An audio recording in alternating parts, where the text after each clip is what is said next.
So Michael, obviously we're in the digital world. We have been for a lot of years. And a lot of great design is out there. But for folks who do a lot of designing for the computer, for the internet, but then have a print job to do, what do they need to keep in mind to design well for print?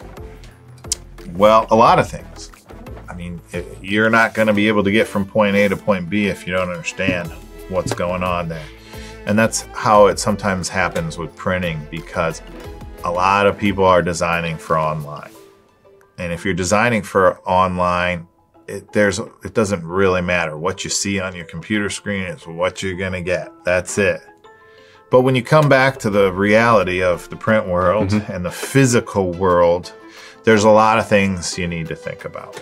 You need to think about the colors. You know, what kind of colors are you going to print on this? This is going to be printed in CMYK. There's some colors that in CMYK don't reproduce. Bright oranges are going to show up a little bit more muddy. Those type of things. You're going to want to think about the printing specs. You know, is this a trifold? Is this a 12-page brochure? Do I want, let's just say you want a brochure that's saddle stitched. Well, a saddle stitch brochure it has to be divisible by 4, so you can't just send me 14 pages and be like, can't work here. Yeah, you can't have one Where do you page, want those blank pages, yeah. buddy? So that's another thing. And so what I say, colors, color accuracy. Let's see what are the other ones they say here. And then typography, fonts. Those need to be legible. They need to look nice. They need to tie in with your piece. You don't want to use some old English font to describe your new aged product. Yes, Tesla product. They're going to be like, what is going on here? That's got nothing to do with it. It's true. It should get a lot of fun in the way that typography really can affect moods and feelings and stuff.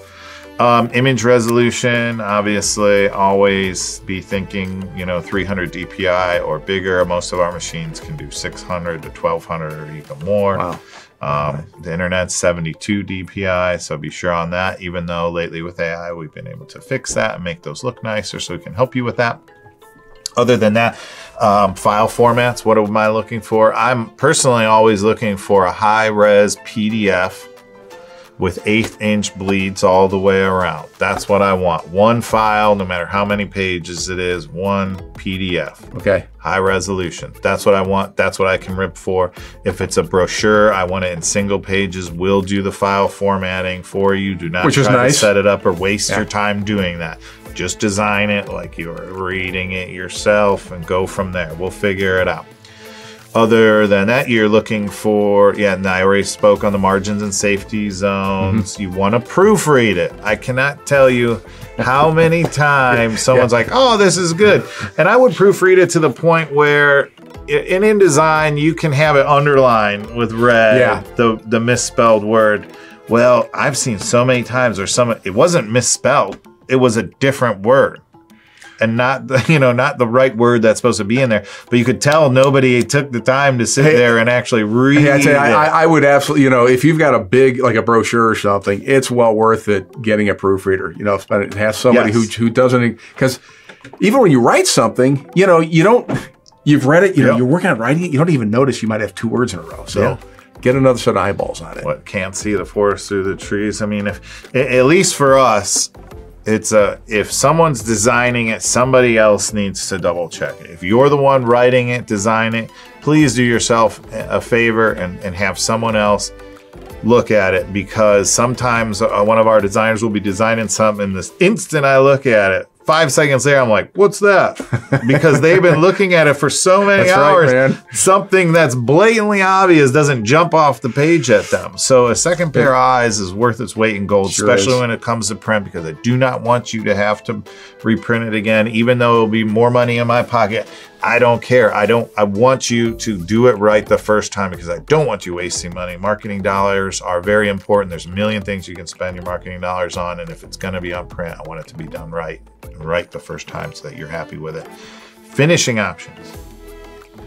A lot of different ways you can present an idea or your company 6-page brochure, a trifold brochure, just a little business card.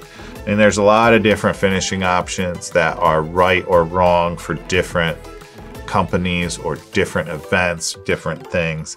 You don't want to show up to a networking event and try to hand somebody a perfect bound book that's 80 pages.